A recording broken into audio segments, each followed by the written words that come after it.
Hello. Today we're going to be talking about AP Chemistry's topic 7.7, reaction quotient and equilibrium constant. So a reminder that a lot of reactions set up what's called an equilibrium, meaning that if we have some substances, let's say we have substance A reacting with substance B to produce substance C and substance D. In this particular reaction, there is what's set up, what's called an equilibrium, and you can tell that by the double arrow right here. In other words, A and B are reacting to produce C and D, but at the exact same time, C and D are reacting to produce A and B. Now let's say that I put some A and B into a reaction chamber, and A and B start reacting. So they start making the product. At that moment, C and D will start making A and B. But because there is so much A and B initially, A and B is going to continue to make product. C and D's rate will start increasing as more and more C and D appear. And eventually we're going to get to a point where the rate forward, in other words, the rate of the reactants, is equal to the rate of the reverse reaction, the rate that the products will make reactants. And at this point where the forward rate equals the reverse rate is called equilibrium. And equilibrium is not that you have equal amounts of reactant and product. No, no, no. It's that you have an equal forward rate and reverse rate. So equilibrium is all about rate. It's not about amounts. However, it's important to know in chemistry the amounts of reactants and products that you are going to make in a particular reaction. And so to do that, to quantitatively figure out how much reactant and product will be present in a chemical reaction that sets up an equilibrium, we use what's called an equilibrium constant. An equilibrium constant is given the symbol K, EQ. And KEQ has to do with the ratio between the products and the reactants once you reach the point where the forward rate equals the reverse rate. And the way we calculate the equilibrium constant is we take the products and their concentrations raised to their coefficient power. So C raised to the C power, its coefficient power, times D raised to its coefficient power, D, divided by the concentration of A at its coefficient power, and times the concentration of B at its coefficient power. So if you'll notice here, we end up with a ratio of products over reactants raised to their powers. And this calculates the equilibrium constant. It turns out that no matter how much A and B you start with, or C and D you start with, no matter how much of these substances you start with, at a particular temperature, the ratio of the reactants products over the product over the reactants product is equal to the equilibrium constant. And this is in terms of concentrations. So this particular equilibrium constant is given the symbol Kc for concentrations. We can also figure equilibrium constants in terms of pressures. If the substances are gases, and these substances are not gases, so we can't do it for this reaction, but if these substances are gases, then we can do the pressure of substance C, product, raised to its power, times the pressure of substance D, raised to its power, over the pressure of substance A, raised to its power, times the pressure of substance B, raised to its power. Now again, for pressures, you have to have gases. Anything that's not a gas, you would not include in this pressure equilibrium constant. The other thing you need to remember is that with equilibrium constants, you don't include liquids and you don't include solids. Solids and liquids have constant concentrations. They can't change their concentrations, so they don't get included in the equilibrium expression because their concentrations are constant.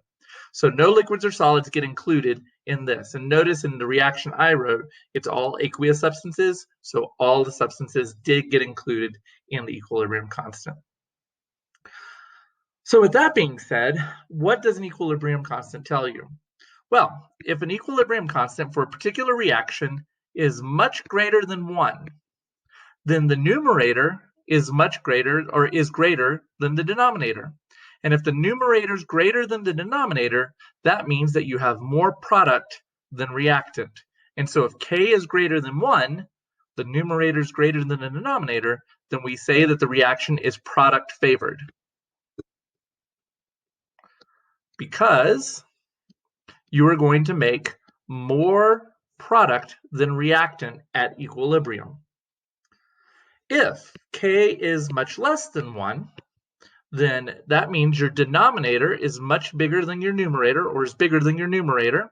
And if your denominator is bigger than your numerator, that means that you have more A and B reactants than you have C and D. And so at that point, your product is reactant favored. So if a particular favored, I cannot spell on this thing. So if your K value is given to you and it's a lot less than 1, then that means that your reaction is going to be reactant favored. That means that at equilibrium, you will have more reactants than products in the reaction chamber. So now we've talked about just what K tells you. What about if you do not know if you are at equilibrium or not? So let's say that you have this reaction that we were just talking about, and I'm going to give you a little more detail. Let's say that your reaction says that you have, for every 2 A's, they react with 3 B's to produce, at equilibrium, C and D with no coefficients. So let's say this is your reaction. 2 A's plus 3 B's make C and D. And initially, we have 0.5 molar of all these substances in the reaction chamber. So there's 0.5 molar of every single one of these substances in the reaction chamber. And we know that the K value for this particular reaction is 0.12.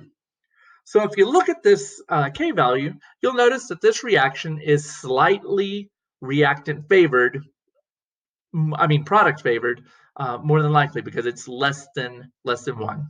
We're not sure if it's going to be a lot product favored or a little bit product favored, because it's not a lot less than 1, but it is less than 1, and that means that we are going to have a reactant favored reaction. And I think I said product favored, I'm sorry. We're going to have a reactant favored reaction. So we should end up with more reactants initially than products initially, but we're not 100% sure how much. So which way will this equilibrium shift when these initial concentrations are present? In order to figure out which way it's going to shift, we can calculate what's called the reaction quotient. And the reaction quotient is given the symbol Q, and it's calculated just like you calculate the concentration, equilibrium constant. You put your products in the numerator, raised to their coefficient powers, divided by the reactants, raised to their coefficient powers. But here, we're not at equilibrium. And that's the key about the reaction quotient. It's calculated just like K, but you're not at equilibrium. It's how much substance you have at any point that you're interested in the reaction. So if your initial concentrations, you want to know which way equilibrium will shift, we'll calculate Q. If later on in the reaction, we want to know where equilibrium is, are we shifting left or right, we can calculate Q. So let me show you how we're going to do this. We're going to plug in our values, 0.5 in the numerator for the concentration of C, 0.5 molar for the concentration of D, divided by 0.5 molar squared for the concentration of A, and 0.5 molar to the third power for the concentration of B. When we do the math here, you will end up with a value of 8. 8 is the reaction quotient for this reaction. So what does this tell us? Well, notice Q is greater than K.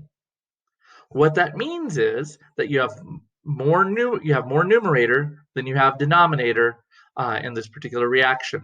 And so this reaction needs to get to equilibrium to the K value being 0.12. In other words, we need this ratio to shift somehow, either shift and make more reactants or shift and make more products, so that this ratio of the products over the reactants will end up being 0.12.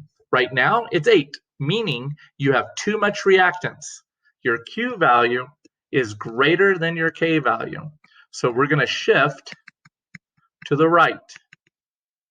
We're going to shift towards the reactants so that some of this numerator shifts down into the denominator and gets this value lower. Q will get lower and lower until it gets to K. Once it gets to K, we've reached equilibrium. The concentrations of all the substances will stay constant at that point. The reaction will still be taking place, but the forward reaction will equal the reverse reaction. So what if the Q value was less than K? If the Q value is less than K, that means you have too much reactant and it needs to shift up to the product. You need to shift up to the numerator. So if Q value is less than K, then the reaction will shift to the left. It'll make more product until it gets to the equilibrium constant, until Q equals K. So like we've said, what happens if Q equals K? What if we did this calculation and Q was exactly the same as K? That means that you're at equilibrium. So this is just a quick review of what equilibrium constants mean and what reaction quotients mean. If you need more help with this, please talk to me. I'd be happy to help you out. Good luck.